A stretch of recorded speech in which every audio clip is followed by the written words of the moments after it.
Hey, it's Arenthio here again. This is actually the first podcast that has been done on this channel, so it may be a little wonky, but anyways, we have a pretty special guest here. Why don't you introduce yourself, Strix? Hello, I'm Strix. I'm considered popular for some goddamn reason. I mean, I'd be lying if I said that you didn't have much influence in the community, but you're sort of in that middle of the road range, right? Between 1 to 5,000 followers. You are able to influence things at a local level, but you aren't necessarily able to sway things from one side to another if anyone who's very well known in the community is involved. Exactly. Well, it really Yeah. doesn't always depend on following. It really depends on the impact you leave on the community.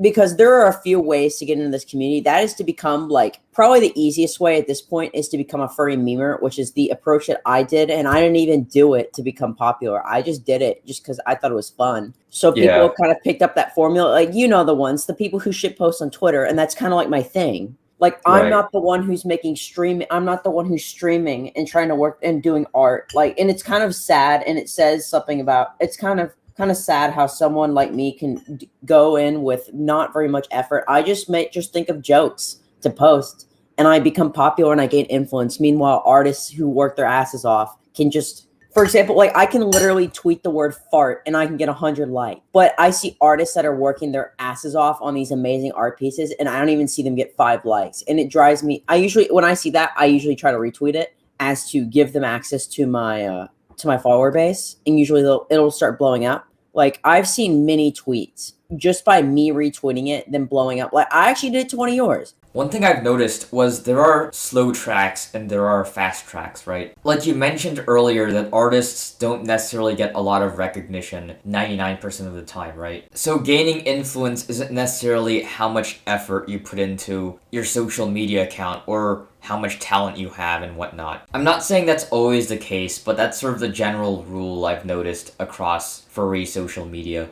There are many tracks to get Yeah. in to become popular within the furry fandom. Like, even in the furry memer track, there are many tracks that you could take. I had so there is one of the easiest ones, but it's kind of like one of the most unreliable ones, and you will get a lot of pushback, especially if you're a minor. It's by being horny, and you know what I'm talking about. Like, you'll see, Yeah. I've made a bunch of tweets and meme tweets about it. Like, I've made full out compilations of the degeneracy that I see, especially coming from 16, 17-year-olds trying to pass themselves off as adults, which is an extremely dangerous action, and it's something I never want to see, as it can put adults in danger, even especially if you catfish. Like, I was Yeah. dealing about 6 months ago, I saw someone who is considered a pop, like, they have maybe about 1,200 followers, but over time they have lost influence as the horny track is not very reliable in the long run from what I've seen. But then there are people who have become horny and have used all the drama and all the cancellations they've got to get influence within the community. Oh, okay, so a lot of people that sort of use these more unreliable tracks, like as you said before, the horny track can basically be used as a vector to get into a more reliable track, like drama and whatnot, because you need a certain amount of influence to be able to participate in that in the first place. But anyways, you notice that the most influential people in the furry community are sort of these fursuit YouTubers, right? Is that what most people sort of converge into when they get popular enough? There actually is data. Like, that doesn't always happen as sure, you can get popular on furry Twitter, but what I've noticed, especially with a lot of friends, like I've seen people like JT Wusky and another person named Abba Woofers refer to this as they have said that they don't even feel right going to a con just because they don't have a suit. I want to bring another point up that sort of relates to this whole situation, right? Since there are differences between being in a con versus being on Twitter. Since on Twitter, the most conspicuous aspect of the whole platform is your follower count. But at a con, the first thing that you notice is the fursuit. And since when they do come to a con, they don't get the same amount of attention, at least comparatively, there's sort of a disconnect between the two experiences. And having a fursuit or a good fursuit isn't necessarily something that only benefits you at a con, right? It also benefits you overall in the furry fandom. Yeah, like I have seen a lot of people, I've seen a lot of people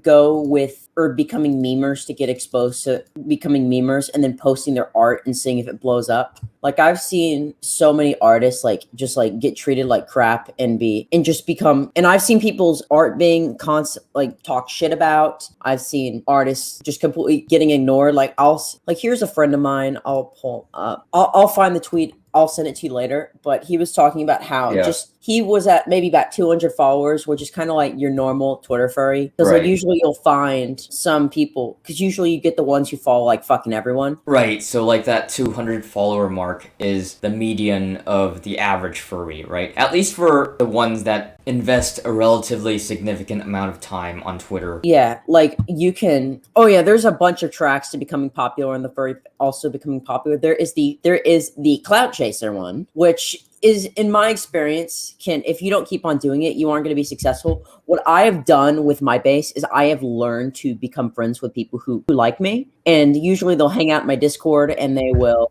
just generally vibe, and I am able to keep control of my fan base. Yeah, fan base. Mainly it's because I know all of them personally, and I'm willing to get to know each of them individually. Right. Sure, it's a wait, but it's better than just leaving them all in the fucking dust. I've noticed that popular people don't really just leave people in the dust simply for the reason that they aren't able to get to everyone, right? Like, if I have a small account, I don't really have that many social options, right? So, if anyone DMs me, I'm going to respond to that and try to interact with them as much as possible, since I probably wouldn't have many friends to begin with in the furry community. But if I had a massive account, I'm going to have people DMing me left and right? So since I have all of these options, I'm obviously going to pick the cream of the crop. And at a certain level, I would want to narrow down my search. And since, obviously, as I said before, you have so many options, like, you're going to basically select for the most conspicuous superficial traits. In this case, like having a fursuit or having a large follower count, influence, etc., etc. And that's just how I've noticed most people who have small accounts versus large accounts tend to operate. But yeah, sorry for going on that tangent. But it can get extremely burnt out, and as of recently, I haven't been doing it. Like, I've been getting back, but like for about 3 to 4 months, I really wasn't responding, as I was in an isolated place and I wasn't doing well mentally, and I needed to make sure that I wasn't getting burnt out. And friends were telling me, like, what the hell is wrong with you? I lost friends. I had a awful failed relationship. I'll get into that later. I'd rather not cause drama right now, but like, there are certain, like, most Twitter furries are generally cool, but then there are certain ones that are that just, Jesus, they try. One of the most annoying ones is when they push minors out of the fandom. That's the main one one of them that I've seen that has absolutely been driving me crazy.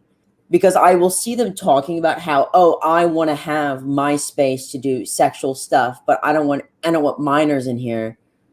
Like, there can be an SFW side and an NSFW side, but I have noticed a lot of furries, like, I have noticed a lot of normalization of NSFW topics, like, for minors. You know what I'm talking about? Yeah. And it's kind of unsettling at first. Like, sure, I don't really like being exposed to certain things. Like, some stuff is really exposed as SFW, but it's really not.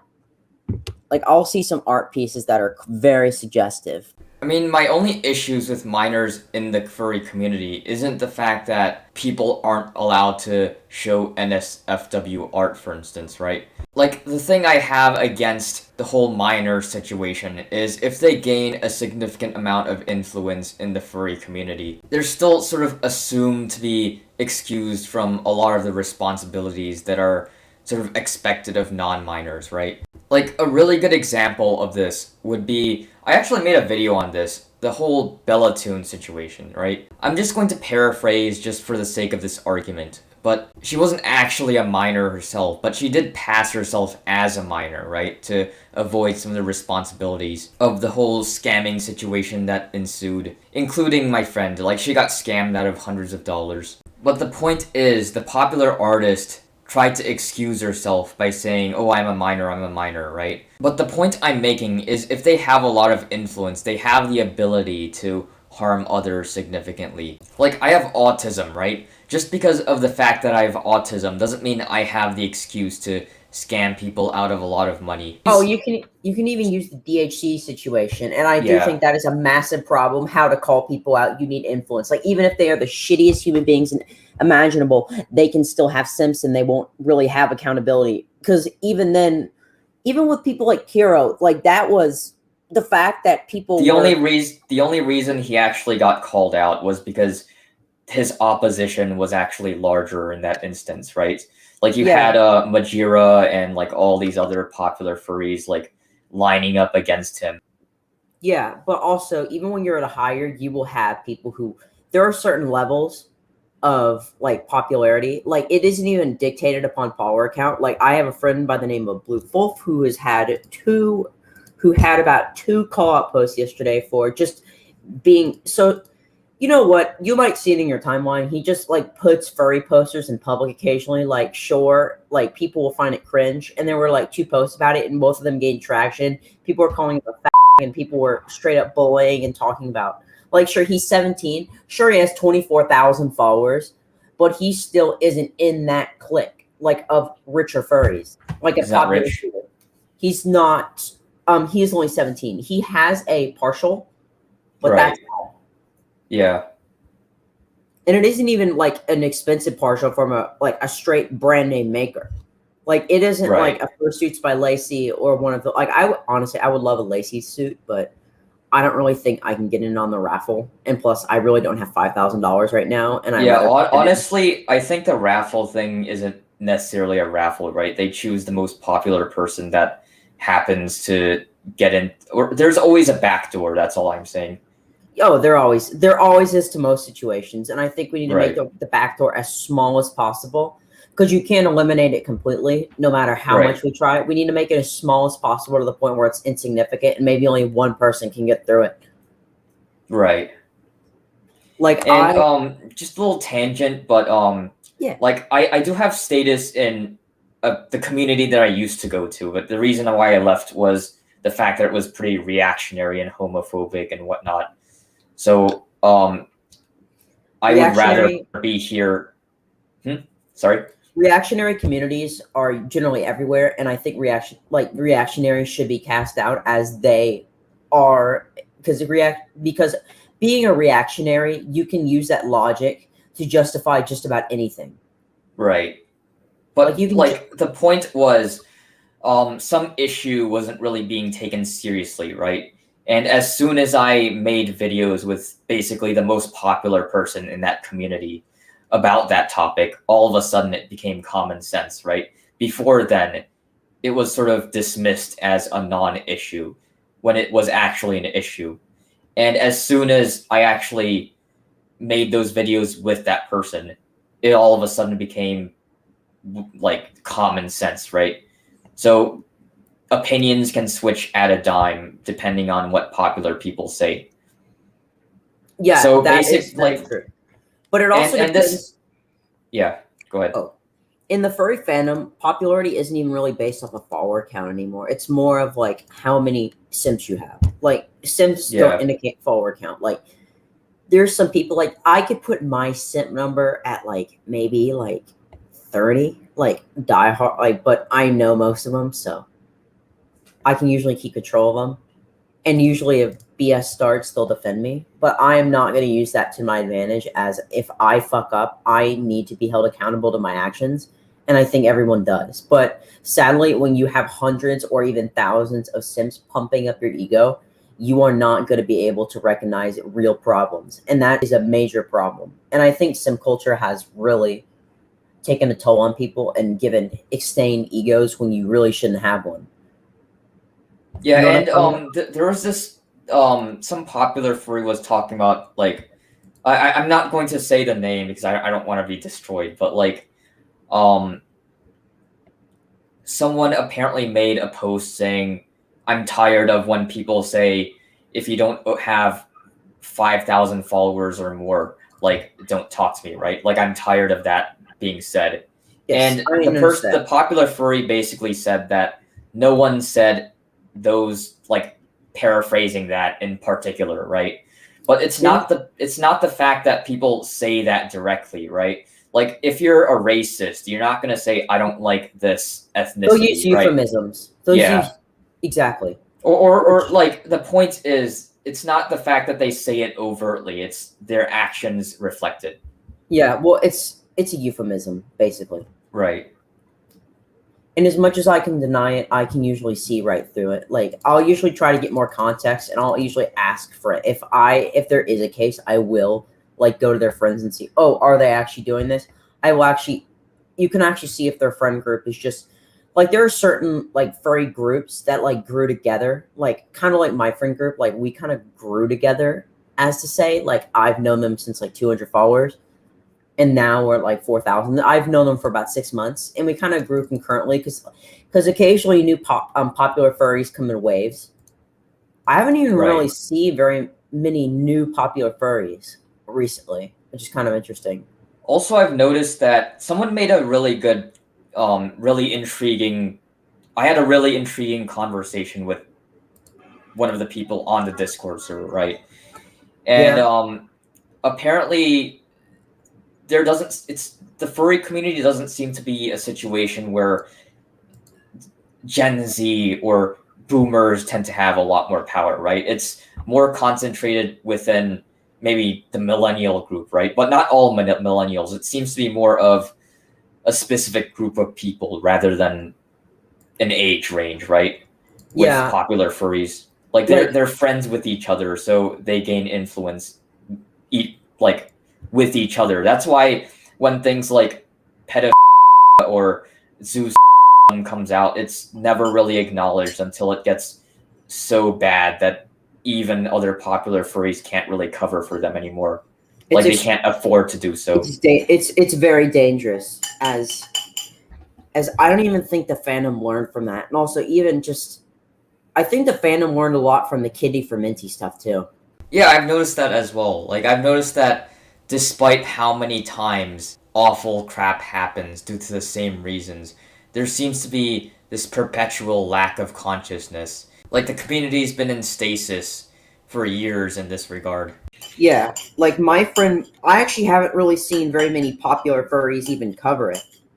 Like, have you seen the Kidney for Minty video? Like, have you seen like the overall? So basically what happened is my friend Blue was manipulated into making a post. So it was talking about how, so there's a guy named Minty, well, non-binary, but sorry about that. But they have stage 3. Well, they were saying how they have stage 3. There has been screenshots that have recently been leaked by a friend of mine that have talked about, but that's besides the point. He was talking about how he has kidney disease and how it's awful. So I have a friend by the name of Bluefold. They're probably the biggest furry memer, and I've gotten to know them, and he's like one of my best friends. And he made a post about it, like, he's dying, please help. We got the hashtag trending kidney for Minty. And then Minty would go, and Minty was taking advantage of that. And basically, whenever even somebody would question him, Minty would quote retweet them with, "Oh my God, you're causing me so much pain. Oh my gosh!" Like even, and then what happened is Minty got Bluefolf to straight up dox the doctor. So they posted her full name and her phone number, like straight 24,000 followers. They were calling, they were causing harassment, pretty much. Like imagine you. Wait, Minty has like 24,000 followers? No, Minty didn't have 24,000 followers. Minty at the time of when Kidney for Minty started, he had 1,800. Bluefolf has 24,000. As Bluefolf is a 17. So it's comparable, right? Well, he gained lots of influence and lots of clout from it. As other bigger furries were making tweets about it, it got trending. Pretty much a lot of people had Kidney for Minty in their hashtag names. I'll link the video down. Let me get the video. And it explains it pretty much to a T. Also, right? So basically the main gist is that Minty got called out as a groomer. Right. And people started seeing it, and then people started retweeting it, and that's when it actually blew up. Because he was like sending NSFW stuff to 13-year-olds. He was saying some really awful shit. And also people are starting to get tired of his BS. Or their BS. Right. Well, he goes by he, him, but I prefer Yeah. saying they. But they finally got called out. Like, I had multiple friends who were talking about, like, oh my gosh, like, that isn't legal of the doctor to do that. Why would a doctor risk her career just to not give some person a kidney? So people are like, do you have proof of this? And most people just wrote it off as, oh, he isn't just being transparent enough, or he's overblowing evidence. He's still having a kidney problem, but I think there's... Yeah, I've noticed that a lot of people, if they're popular or if they're influential through, as you said again, a trend, the bar for evidence is a lot lower to the degree where, like, hearsay is considered evidence in favor of the popular / influential furry. Ignore a lot of people. At the back of my mind, I'm like, this is fucked up. This is fucked up. I really should say something, but at the same time, I'd rather not get chewed out by the entire community. This is sort of a tangent, but Yeah. the previous community I was in, I think I've told you about this before, but like, Yeah. there was this guy who was trying to sell his like crypto coin, and it was like he wasn't really an expert in cryptocurrency, but he was trying to like quote unquote educate people on it. And me and someone else, it got so bad that me and someone else made a video on Oh, are they trying to sell NFTs? yeah, basically he was trying to sell a cryptocurrency and like scam people out of money. And when I actually asked one of his fans why exactly he wants to follow this guy's advice, and they were like, "Oh, he seems like a nice guy, right?" Like they never really gave a reason as to why. And It's an exploitation of parasocial relationships, as Yeah. they can seem like someone who is extremely nice, even if they're extremely malicious. And I think that's a very, very, very, very dangerous thing. And a lot of people get away with a lot of shit because they exploit parasocial relationships. Right. And like people were denying it for years on end. Well, it was only a few months, but anyways, the video was pretty controversial in the community. And I sort of went back to that server and was discussing the situation with others in there, right? And they actually admitted that a lot of people lost money, and this whole actually I was talking to someone, an admin on that server, and apparently the guy scammed everyone out of a lot of money, right? And I'm usually the type of guy who makes a very unpopular post and says, "I told you so," right? But by then it's kind of too late to say anything. Exactly. Like, some people will be like, yeah, that's really suspicious. But the thing is, people don't really want to admit it. I mean, a lot of people did admit to me. They literally like sent me a message about this whole situation and said I was right. I don't want to seem like I have a massive ego or anything. You really don't. With like all my interactions with you, you don't. But anyways, like, what were you talking about? I was talking about how exploitation of parasocial relationships, which will cause simps, and simps can basically defing you and get you out of anything. Here's the funny thing about simps, though. They always won't have your back, though, as I have been harassed by them. I had someone maybe about a month ago, and they were straight up fucking harassing me, and they were making post after post after post, and I just kept quiet about it because I didn't quote retweet it or anything. Like, I made one post and people flipped their shit. It turns out the person was a complete shitty human being. They were doing a bunch of shit towards friends and all that. I learned a bunch of stuff later. But they were making posts. They made some false allegations about me, and I finally fucking clapped back because oh gosh, I wouldn't even be able to clap back in the first place. Like, my follower count is minuscule, and I don't really have any influence whatsoever. You'll get it you will get it. I promise you, as you are the type of person I can see gaining influence. I mean, I was able to gain influence in the other community, but I mean, I think that was due to luck. I made friends with the right people. I mean, that's another thing. Like, there are sort of two ways that people, quote unquote, explode, right? To the degree that you're like well known across the entire community, like Glitch or Caro was, right? Yeah. Like, you're either, it's usually top down in a sense. Like, the entire reason Caro exploded was due to that Shane Dawson normie talking about him, right? Yeah, well, Shane And Dawson is the only reason really Kira was even successful. right. But with Glitch's situation, he made friends with a lot of popular furries by editing their videos and whatnot, right? Oh, they're Earlier. It was always a top-down situation rather than like just pulling yourself up by your bootstraps, right? Like that never really happens 99% of the time. Like sure you'll have the I mean it's kind of like saying look at Danny DeVito. He's not conventionally attractive. Therefore, like half of Hollywood is ugly. Like I mean by ugly, I mean Eurocentrically unattractive, right? well, yeah, well, Western beauty standards are basically the beauty standards at this point of the world because Western media is so influential that it influences billions of people. Right. Sure, Japanese beauty standards and Asian beauty standards are rising like quite significantly, but they are still nothing compared to Western beauty standards. They're still an emergent property at this point. They are, and I'm actually very glad to see that. But the problem is nowhere near fixed. Yeah. As other groups like Black people's beauty standards They're are seen not as represented. ugly. They're They seen as are, ugly. and no, that's very sad, honestly, because I think that's pers- I think yeah. that's like one of the reasons why you never see any popular black furs, right?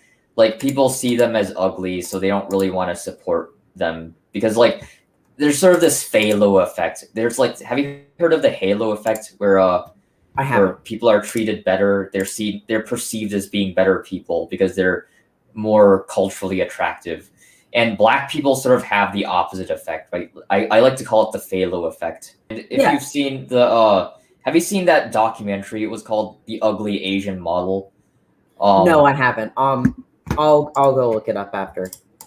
Yeah, but like he's literally a model and like he's seen as unattractive to the majority of people. And that converts into social influence as well, right? Like they're seen as so kind of inferior to the point where they hardly gain any influence, even if they do have like the reason why Asians make more in the US, for instance, is because Immigrants. yeah, the immigrants that do come here are educated in the first place, right? So they already Exactly. have money. So like despite that, like the furry community is already like 16% Asian, and despite that, like less than 1% of popular furries in the furry community are Asian. Oh, well, also Black. Not. I have looked at statistics of like race in the furry fandom, and the fact that we don't have very many Black furries is absolutely like I was like, what the heck is going on? But I do think there is a problem.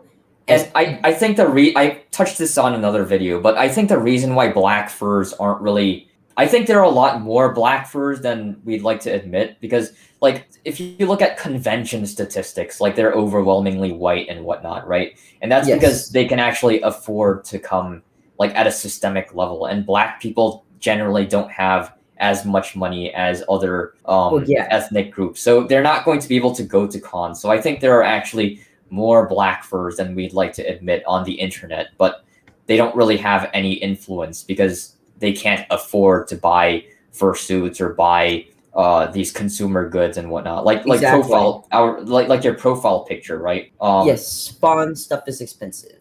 Yeah. Well, Fawn is good, and I do think that she has built her reputation up quite well, and I do think she deserves to give the prices as she's extremely good. And also, I don't believe in paying by the hour, as that just punishes artists for being good. Right.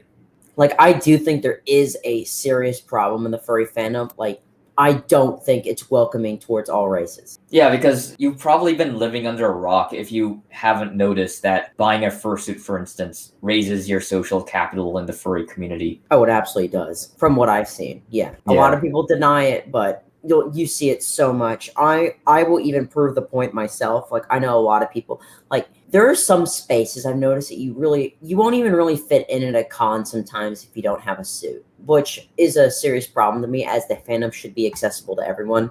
Right. And I do think that I really would like to see more bases come out too for people who can't afford to com art. I think prices should be generally affordable for most people, right? And this rising fursuit price thing isn't really helping either, right? Yeah. like I made a video on this. Like smaller makers they still have to deal with razor thin margins, right? Because the materials are quite expensive and they don't really have enough clout to actually justify higher prices, generally speaking. It's not just the fact that like people can't afford fursuits, right? Like fursuit quality and recognition actually matters. Like it's not just the fact that you have a fursuit. So like you still have a divide between like maybe middle class people and upper middle class people, right? In terms of Yeah. if I bought a suit from a no-name brand that was sort of like mid to low tier quality, like I'm not going to gain nearly as much influence as if I chose a maker that was more expensive and more well-known and better quality. Well, yeah, you're right. Well, isn't your suit a name brand? A name brand? Yeah, I mean that's you kind of have to play the game if you're going to have any say in the community, and I do want to make this information known to as many people as possible since this situation really pisses me off, and initially I didn't really have I couldn't really do anything, right? I can't do anything about it, so I have to make the platform in order to that to be possible. Exactly. I know exactly what you're talking about. Like there was for a while I was speaking out against cloud chasing a lot at the beginning, and then I just kind of lost all. Like I was even telling people, "Oh, you should speak to smaller accounts. Maybe give them some Doesn't love too matter. if you see something." But they're like, I saw someone talking about, I don't want to speak to them because they don't have mutuals with me, and I'm like, are you really? I don't really get the point of locking off friend groups. Like, shouldn't we be inclusive, like, of people who And deserve to be into it? And even though, here's another thing. Even if you do want to just meet people that you relate to, right? Like that's what I want to do. Like Yeah. even that's sort of locked behind a clout level thing, right? Clout level lock, if that makes sense. Yeah. Like, if I find someone that I think I can relate to, I can't really talk to them because they're probably not going to respond to me. And this isn't just me not being It's confident or me not it's having not. It's usually time, in my experience, because right. there are so many people who want to message you, and some people get. I've for a while I was like, I really can't answer all these messages. I'm getting burnt out because you know how a lot of people, like, I'll get the same like introductions, and I'm having to respond with kind of the same thing. Like I was trying to keep my motivation up, but I was getting so burnt out by talking about the same stuff. Like, sure, people come to my DMs and try to meme with me, but sometimes I just want to have a good conversation, which is generally very rare in my experience. Like, I only have like you're one of the people who I can actually have like good conversations with and speak to for hours on end. Like, I've been in VCs Right. for 3 hours with you, and I've had a great Yeah. time. There are some other furries who I can do that with, but generally on average, I cannot. Right, right. So continue. And also, I was going to make a video on this, but you can't really escape to Discord anymore either, right? Like maybe in the old days of Discord, like you could just make it's kind of like Minecraft, right? You could just make a random server, and like your server isn't gonna die as soon as you have X amount of people on it, right? But nowadays there seems to be this competitive element where clout is a very important part of it, right? Like you need to have some platform for people to actually be active on your server.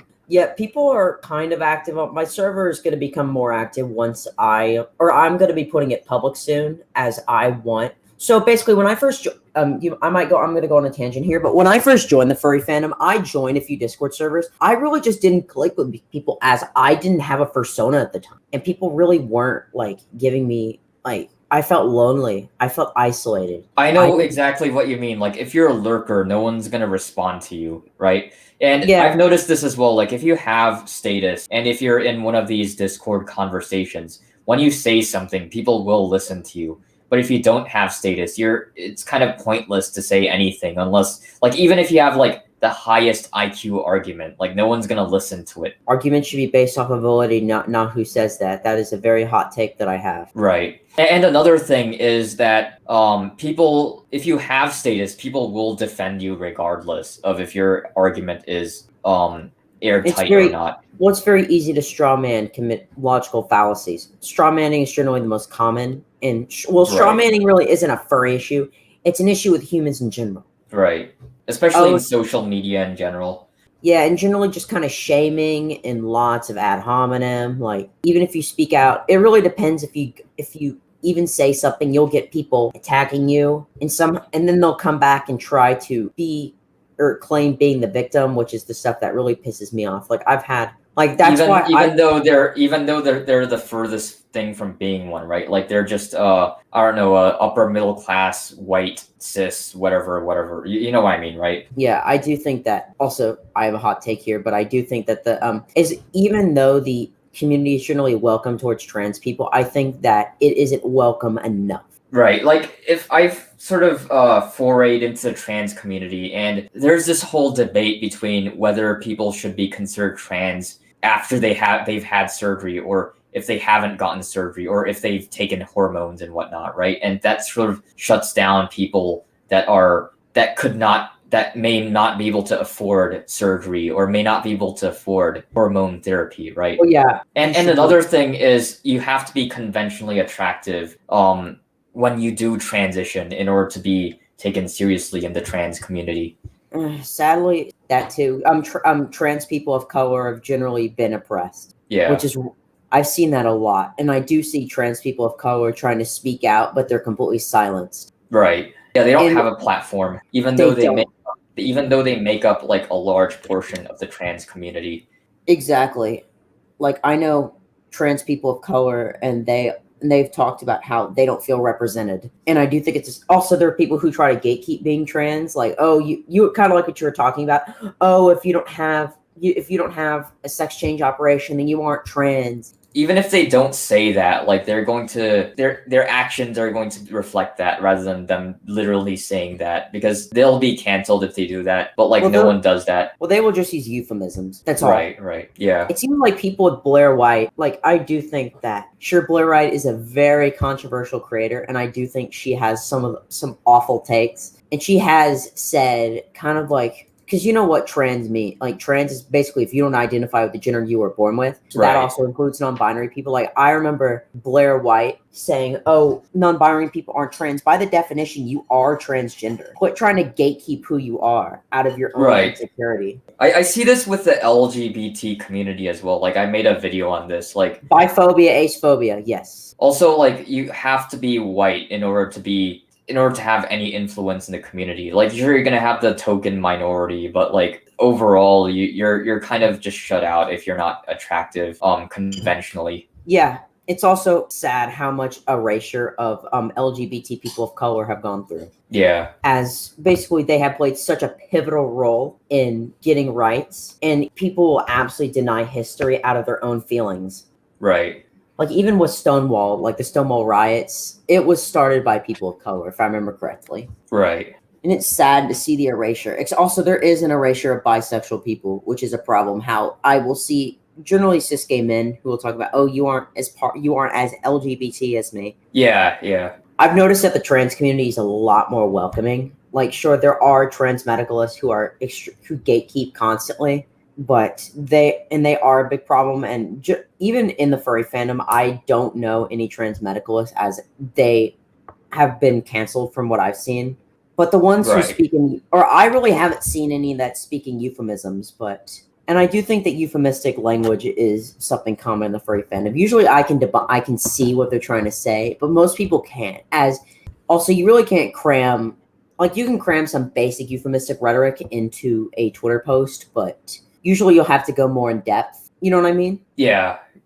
Also, another thing is that a lot of popular furries tend to appear to be inclusive, right? They have the veil of being inclusive, but in reality, what they actually say, like what they actually advocate for, is pretty reactionary. Exactly. That is generally just a human issue in general. But there should be a place, like even if we could get like a small community like the furry fandom, like sure, the furry community is small. It's absolutely tiny compared. I wouldn't even be surprised if communities like the alt-right were bigger than furry. Like their YouTube, like you know how people, or the reactionary right, like here. I've been in those communities, and I mean they have a lot of subsections, right? Like you have the manosphere, and yeah, like even people like Paul Joseph Watson have 1.88 million subscribers. Majir, let me check out Majir's subscriber count. It's like 300K, somewhere around. It's 300K. Here, I'll even look on Social Blade. Wait, let me go to YouTube. There we go. Let's see how much they're making. 2.66 million views for over the past 30 days. Let me get you know who Paul Joseph Watson is, right? You were in reactionary communities once. Right. The alt-right is so big that there are also subdivisions and sort of wars between different sects of the community. Yeah, there are a few sectors of the community in the furry fandom, but there really aren't. There even the reactionary right is so much bigger. Also, it doesn't even compare to the monolith of the weeaboo community. Right. Or the K-pop community. Yeah. As generally, if you the K-pop, the weeaboo community really doesn't have any central leadership like the furry fandom does. So I would prefer something that's a little more decentralized, right? There's more diversity of thought. That is what I want to see, but I do think that size is the main thing. You know what I mean? I do think that the furry fandom should be actually more appealing instead of using euphemisms to try to get out of accountability for not being inclusive enough. Yeah.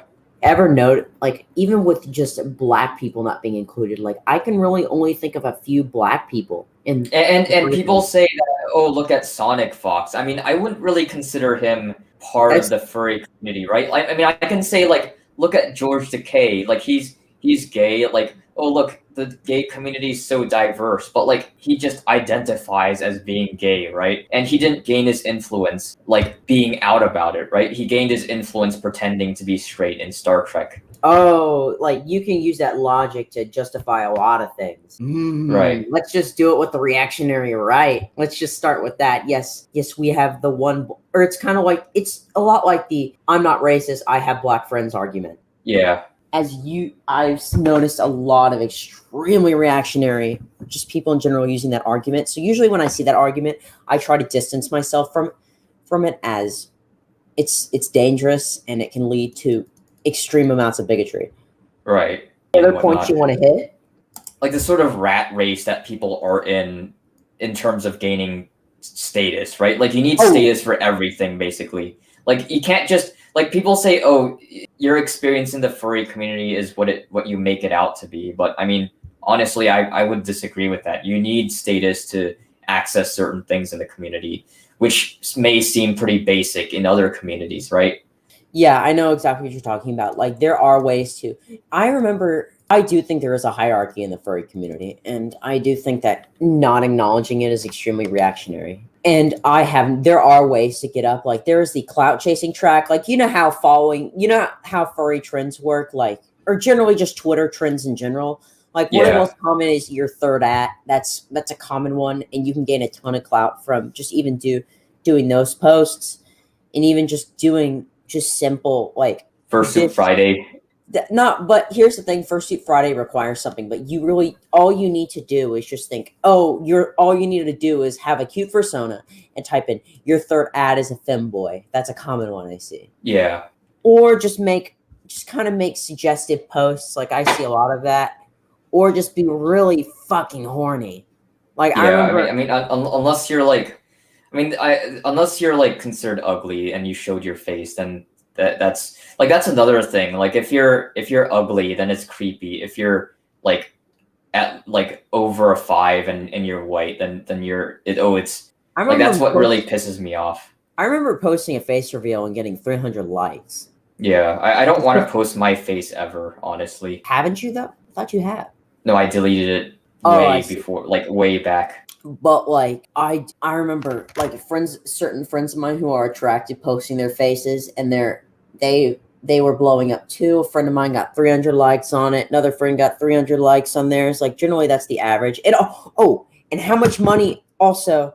It also depends on if you're taken or not, and if people will like that. Because if you can make people crush on you, you have a key. That is a huge key. And it's something I have people who crush on me. And I do think that, and if you can exploit parasocial relationships, I have not tried to do that because I think it's extremely scummy. But if people think they have a chance with you, they will start simping. I do think that if you can exploit parasocial relationships, especially if you're single and you're oh, I want a boyfriend. I was doing that for a while and I regret it. I'm really sorry for doing it. I'm just editing this in, but I just wanted to make one point regarding this. Just think of any Indian guy, right? A dark-skinned Indian guy. Like, I'm not talking about Bollywood guys that look kind of white, right? Like, I'm talking about people that don't look white whatsoever. That's why I think it's a race issue, right? Like, they're not getting anywhere on Twitter, for instance. But anyways, that was pretty much the end of the podcast. So, I don't know, maybe you enjoyed it, maybe you didn't. Tell me what you think in the comments below. And also for the B-roll I've added for this video, go check out Expendable Troops' Twitch. I'll put the link in the description below.